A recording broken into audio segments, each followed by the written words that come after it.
आप देखो James and jewellery, जिसका export if I am not wrong financial year 12-13 आज से 10 साल पहले की बात कर रहे हैं, वॉज अराउंड 2.45 लाख करोड़, 2.4 या 2.5 लाख करोड़ का जेम्स एंड ज्वेलरी एक्सपोर्ट हुआ करता था. And it used to be number 1-2 from IT. मतलब जो इंडिया का अगर एक्सपोर्ट बास्केट देखा जाए तो नंबर 1-2 पे कौन आता है, तो आईटी सर्विसेज एंड उसके बाद James and jewellery.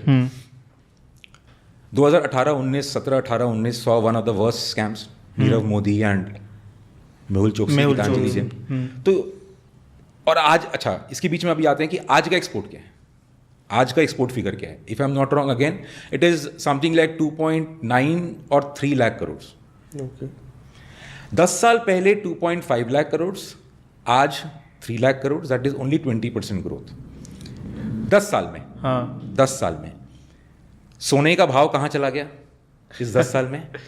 Almost double हो गया, मोर देन डबल. चांदी का भाव कहाँ चला गया, डायमंड्स का भाव कहाँ चला गया. अगर अपने एक मेजर इसमें पोर्शन पकड़ भी लें कि रॉ कट डायमंड्स है जिसमें वैल्यूएशन कम है, फिर भी ग्लोबल इंटरनेशनल मार्केट्स में रॉ कट डायमंड का भाव कहाँ चला गया. आप इन्फ्लेशन ही पकड़ लीजिए उस टाइम, मल्टीपल टाइम्स. तो जेम्स एंड ज्वेलरी का एक्सपोर्ट 10 साल में, मैं फैक्चुअली बता रहा हूँ, फिगर्स थोड़ा 19-20 हो सकता है because I track whenever the data comes. तो थोड़ा बहुत ज़्यादा हेवियर नहीं होगा. If I am not wrong, ज़्यादा हेवियर नहीं होगा. 2.5 लाख करोड़ या 2.4 लाख करोड़ अगर आज से 10 साल पहले था, आज वो 3 लाख करोड़ है. 3 लाख करोड़ से 0.10 कम होगा या 0.10 ज़्यादा. कोई बहुत बड़ी ग्रोथ नहीं आई उसमें. तो आप सोचो ये स्कैम था ना एक, कि ये जो अब ये क्वेश्चन मार्क है. Again we don't have proof नहीं है हमारे पास. नहीं है. Government is already doing its job. But कहीं ना कहीं ये क्वेश्चन मेरे जैसे इंसान के पास दिमाग में आता है कि जो वो एक्सपोर्ट्स वो 2 कंपनीज करती थी, वर दे जेन्युइन एक्सपोर्ट्स या फिर वो डेटा इन्फ्लेटेड था. ये बस एक सवाल है. ये एक सवाल है. हाँ, दावा नहीं कर रहे हैं हम दावा नहीं कर रहे हैं. कोई दावा नहीं है बिकॉज हमारे पास कोई प्रूफ नहीं है, कुछ नहीं है. बट और government agencies are already behind it. And both these companies took money from the banking system. आज के दिन में एक बैंकिंग का बहुत बड़ा स्कैम है ये. बिल्कुल. बट इसका कोलैटरल डैमेज तो एक्सपोर्ट्स पे भी हुआ है. आप ये जो एरा था उस समय गोल्ड पे 0% ड्यूटी था, सिल्वर पे 0% ड्यूटी था. आज के दिन में if again I am not wrong, gold पे 12% ड्यूटी है. Import duty correct. गवर्नमेंट ने रियलाइज किया इस फ्लॉ को. अच्छा, इसके बीच में 0 ड्यूटी से फिर वैल्यू एडिशन 1:2 या 1:1 का आया. गवर्नमेंट ने एक स्कीम निकाला कि आप जितना एक्सपोर्ट करते हो उसके एक परसेंटेज पे आप free without customs duty gold import duty free आप इंपोर्ट कर सकते हो. बट अदरवाइज कस्टम ड्यूटी लगेगा. But now it is a blanket. तो मैंने जैसे आपको पहले क्या बताया कि कभी भी कोई रूल रेगुलेशन आता है उसके पीछे गवर्नमेंट का, डिपार्टमेंट का, एजेंसीज का बहुत बड़ा होमवर्क होता है. ऑब्जर्वेशन बहुत बड़ा होता है. उनका बहुत एक डिटेल्ड एनालिसिस होता है, उसके बाद उसका इफेक्ट होता है. Again it's a question in my mind कि ये जो इम्पोजिशन हुआ, ये obviously government wants to discourage gold imports because gold import again हमारे बास्केट में, इंपोर्ट बास्केट में वो हेवीएस्ट कंपोनेंट है अदर देन क्रूड. राइट. तो government is discouraging. But still तभी एसजीबी भी अनाउंस हुए हैं. But still the question is कि ये चीज का हिट लेने के लिए इसके पीछे कहीं ना कहीं ये होमवर्क तो नहीं है to discourage all these kind of things. तो हमेशा मैं क्या बोलता हूं, look from the other side of the table.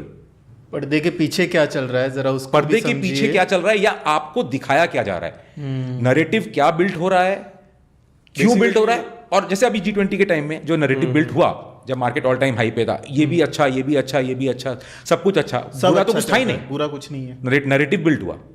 अब अगर आज हम लोग रिकॉर्ड कर रहे हैं और मार्केट अभी जिस तरह से क्रैश कर रहा है लास्ट 5-7-10 दिन से, अब क्या नैरेटिव बिल्ट होगा आप देखो, आगे सामने पता चलेगा. फिर एक नैरेटिव अचानक से बिल्ट हो गया कि सब कुछ खराब है and we are coming towards elections.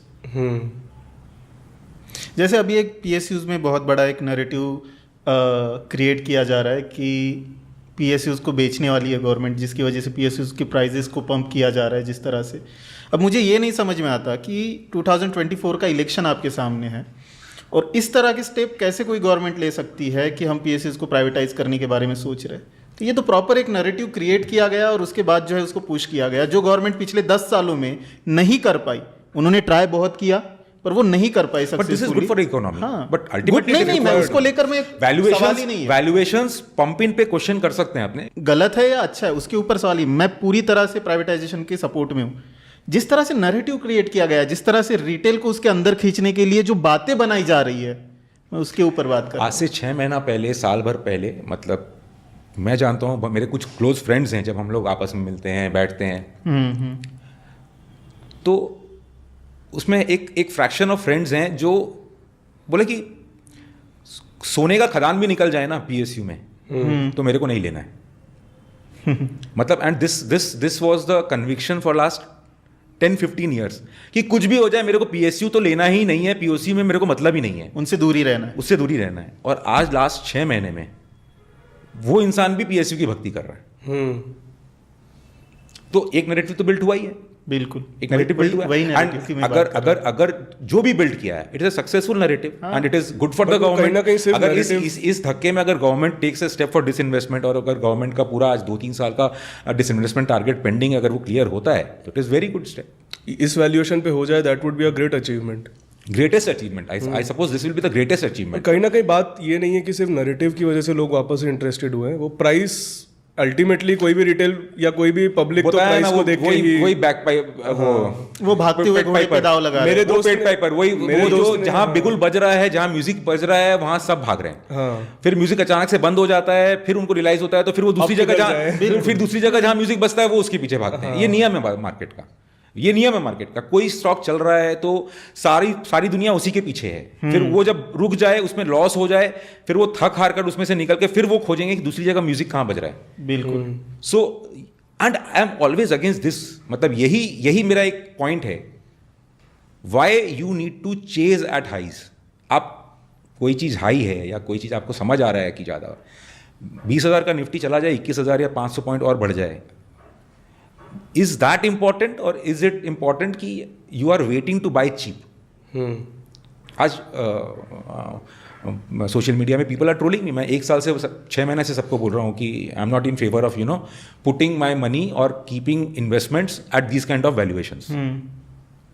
I am very vocal, मैं बहुत वोकल हूँ इस चीज के लिए। मैं बहुत वोकल हूँ कि मेरे को नहीं समझ आता है इस वैल्यूएशंस पे 2-4-5 कंपनियां अच्छी कर सकती हैं।